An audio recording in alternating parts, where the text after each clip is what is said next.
Sol-Gel method part 3. In this section, we will do a rigorous analysis of various parameters that affect the formation of the gel and stabilization of the sol under different conditions. There are number of parameters which control this condensation reaction. The condensation process is highly dynamic and it can be controlled by adjusting various parameters which include the types of precursors and the electron density. So depends on whether it is a simple alkyl group or alkoxy group or hydroxyl group. So the affinity differs depending on this substituent. The ratio between the alkoxide and water is known as water ratio. Next parameter is the different catalysts, that is acids and bases, which are used for this process. The pH, the competition between hydrolysis and condensation versus pH is a very important parameter. The types of solvents, the polar or non-polar, that helps in stabilizing the various species or stabilization of the sol.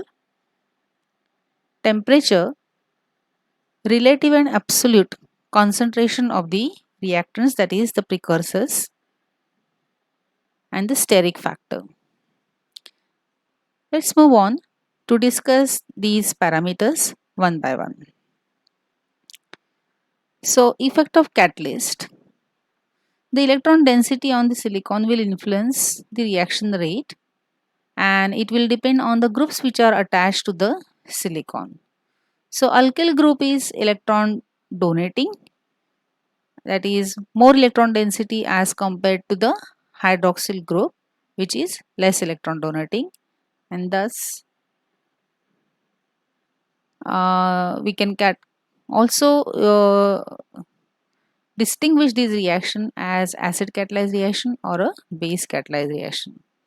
So it is found that the acid catalyzed reaction demands higher electron density and it results in the formation of a more straight chain polymers, whereas base catalyzed reactions demands lower electron density and it results in the formation of a branch chain polymer. Another important parameter is the point of zero charge. Now all the particles have ionic groups that control the surface potential, that is the counter ions. The sol is nothing but a colloidal particle which surface is charged, and in order to stabilize the sol we have to see to it that the surface is if it is negatively charged, the all the particles are negatively charged, they will repel each other, or if they are coated with any organic solvent they will not come closer, agglomerate, and hence will not sediment. So the pH is very crucially critically adjusted, and hence we can see that this counterions in the solution will cover this surface, shielding the rest of the solution from the surface charges. So for hydrous oxides, the surface potential will be determined by the reaction with the hydrogen ions and hydroxyl ions. So this surface potential is highly dependent on the pH. So this is how the metal hydroxide group in the presence of hydrogen ion, they will get charged to positively charged, whereas if metal hydroxide groups on the surface are there in the presence of a basic OH minus ion, the charge on the colloidal particle will be negative. So this positive and negative charges has to be maintained. At the pH, the particle will become charge neutral. That pH is known as point of zero charge. So at that time neither positive or negative charge is there on the particle, and hence this point or the pH is referred to as point of zero charge, PZC. Now it is observed that if the pH is greater than PZC, the surface is negatively charged. If the pH is less than pZc, it is observed that the surface of the soil is positively charged. So this pH value or this pZc is different for different types of metal particles. That is, for magnesium oxide it is 12, aluminum is 9, titanium dioxide it is 6, tin oxide it is 4.5, silicates it is 2.5. So pZc depends on the size of the particle as well as the degree of condensation. So this is one very important parameter to control the stability of the sol which is formed. Next is the water ratio. Water ratio is, so for example, in case of silica, if the reaction takes place is silicon tetraethyl orthosilicate reacts with water to form this SiO2, by condensation. So in this reaction, it is found that this 4 tetraethyl, these alkoxy groups, and 2 moles of water. So it is 4 by 2, the ratio is 2. The water ratio is, so alkoxy group to water. If that ratio is maintained 2, it is essential to convert all these alkoxide groups into selenium, SiO2. But if this ratio is less, then the complete hydrolysis may take place, but it will not undergo condensation.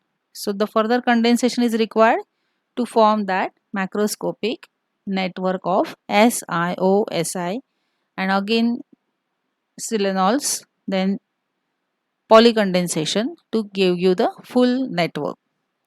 So if the water ratio is 1, the condensation will not take place.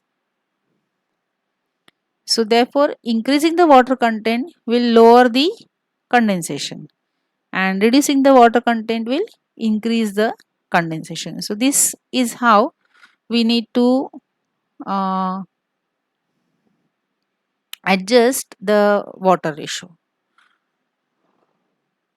Next parameter is effect of pH. Now pH is the rate of reaction is dependent on the pH. So we'll see in this graph that the reaction rate for the hydrolysis is minimum at a pH 7, whereas it is the condensation rate is minimum at pH 4, but maximum around 8 the condensation is favored. So the pH can be carefully adjusted between this pH 4 to 8. So maximum condensation reaction is favored at pH around 8 to 8.5. Next comes the effect of solvents. Now solvent, all the parameter, that is the polarity, dipole moment, viscosity, and are important for the condensation reaction to take place. So it is found that the polar solvent will stabilize the polar gels by hydrogen bonding, and non-polar solvents are better for systems which are not completely hydrolyzed. So next is effect of steric factor. The stability and reactivity of the silicon alkoxides are influenced by the steric factor. The bulky ligands will slow down the hydrolysis. So it is can be seen here that reactivity of the reaction decreases as the group becomes more and more bulky from methyl to isopropyl group. See there, methyl, ethyl, N-propyl, isopropyl. So this, as it changes from methoxy to isopropoxy, the rate of reaction will decrease because of the steric effect. So this steric hindrance is important parameter. So adsorption of these layer of these organic molecules on the surface of a particle will prevent the molecules from coming close to each other, and hence it will reduce the role of van der Waals forces. Now